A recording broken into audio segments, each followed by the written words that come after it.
On continue dans les tréfonds du carton avec la gamme Clic-Clac de chez LR. Ce sont, voilà, en tout cas, c'était des petites maquettes, des kits, voilà, assez rudimentaires, mais au final, en termes de plastique et de détails, quand même assez qualitatifs. Ça s'assemblait, voilà, il y avait très peu à dégrapper. C'était préassemblé directement. Alors, j'ai pas trouvé grand-chose malheureusement en information. C'est une gamme, voilà, qui remonterait au minimum à 1983, voire même des fois un petit peu avant. En tout cas, voilà, Clic-Clac existait encore, voilà, dans les années 2000, puisqu'en 2005, ils étaient toujours là, et en 2012, ils sont passés de Clic-Clac à Kit-Clac. Un petit changement de nom, mais voilà, sur la même idée. En tout cas, voilà, avec les années, ils ont fait pas mal de véhicules, hein, vous voyez, les systèmes de safari, ça peut être aussi des engins de chantier, il y a eu des motos, des hélicoptères, il y a même eu tout simplement des systèmes avec licence, avec moins renard, mais également Clémentine. En termes d'échelle, c'était un peu la foire, hein. Il y avait du 1/16e, mais voilà, assez rare, surtout en fait c'était la moto de mémoire. Après, voilà, la plupart du temps, c'est un 32e, 35, voire même peut-être un 48e. C'était un peu le sou que ça, c'est vrai. Là-dessus, de mémoire, normalement, c'est quasiment complet, sauf ici les phares qui sont apparemment, alors peut-être perdus, mais il me semble me rappeler que je les avais quand même. Donc c'est juste une barre, hein, jaune avec deux petits plots qui les surélèvent, en tout cas qui dépassent. Donc c'est peut-être dans un autre fond de carton, mais en tout cas, on va voir ça d'un petit peu plus près avec le Africa Safari.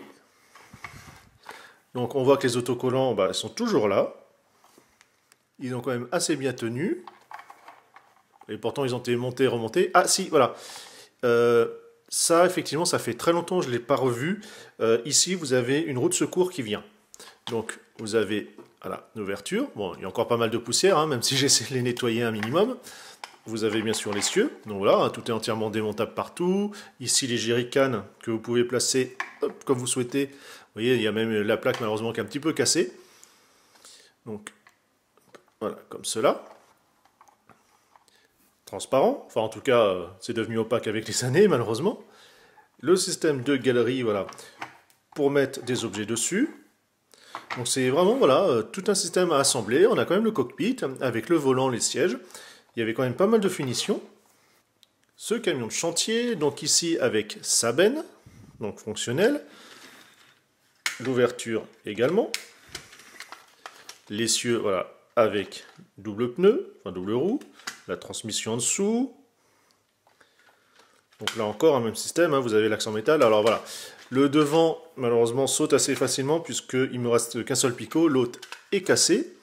Bon, je pense que voilà, l'un comme l'autre, même si celui-là est un peu plus ancien de mémoire, enfin, est plus ancien, mais après, en termes de date, bonne question, ils sont sûrement voilà, entre 85 et 87, hein, je pense.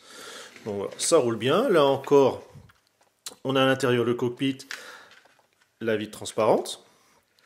Donc j'attends vos retours, savoir si vous les avez connus dans les années 80 ou même simplement un peu plus tard, puisque voilà, ou même simplement récemment, puisque c'est une gamme voilà, qui perdurait et peut-être encore à l'heure d'aujourd'hui, je ne sais pas. Je vous laisse à vous de me donner les informations partagées et autres. Les commentaires sont là. Allez, je vous dis bye bye.